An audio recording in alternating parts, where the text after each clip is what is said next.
Hey guys, today we are going to be looking at a game where I beat Firouzja. Is that clickbait? I don't know. Did you know Firouzja has a brother? I beat his brother, Mohammadreza Firouzja, who's also pretty good at chess. I also just crossed 2600 on chess.com in Blitz for the first time. I was over in Bullet, but okay, that doesn't matter. This game is a French defense.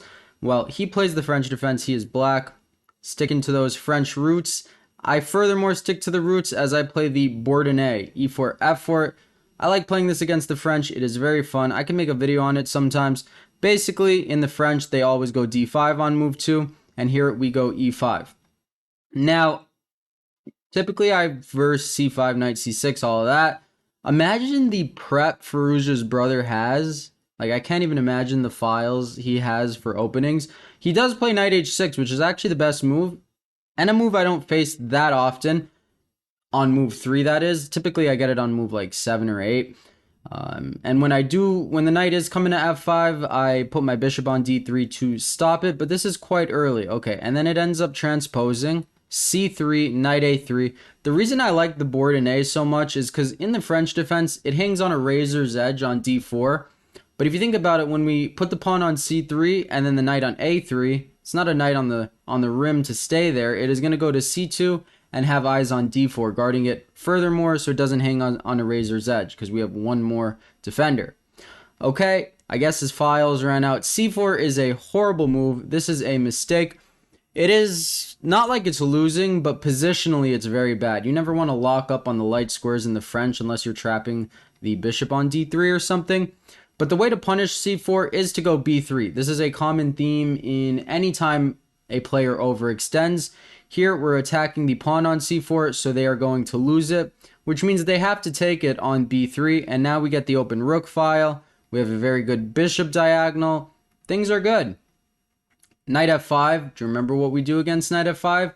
We go bishop to d3. I know the more popular line is pawn to d4, but it doesn't score as well. Surprisingly, it's more popular, but it doesn't score as well. I don't know why that is. For me as well, bishop d3 scores better. So I like putting the bishop on d3 right when the knight comes to f5. We get g6. I don't really want to take right now, though you could double their pawns. I like leaving it there. Knight c2, pawn g3, right? Do not blunder the pawn on f4. And here he makes a mistake. Black needs to castle. He plays b6. How do you punish b6? And why did he need to castle? Hint, hint.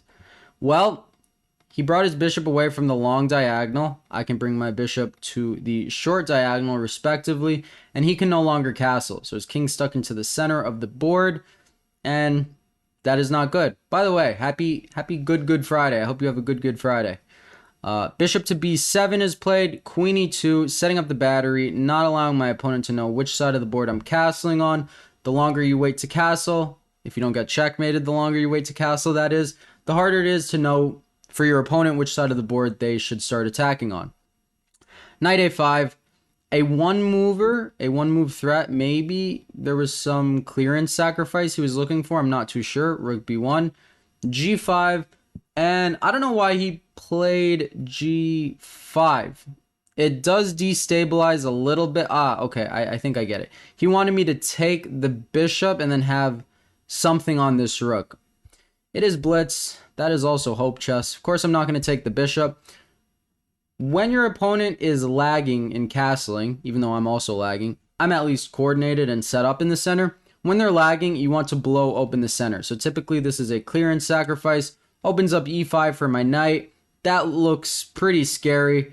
He goes bishop e7 to make it look less scary, but e takes f7, king takes, knight e5. See, clearance sacrifice, and I didn't even lose any material. It was just like a clearance. King f8, queen h5, he resigned.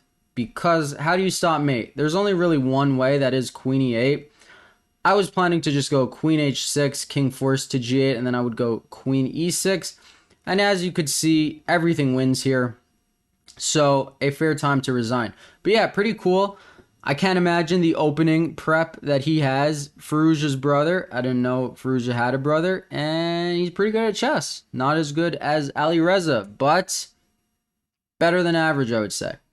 Thank you guys for watching. I think this is a pretty cool game. Have a great day.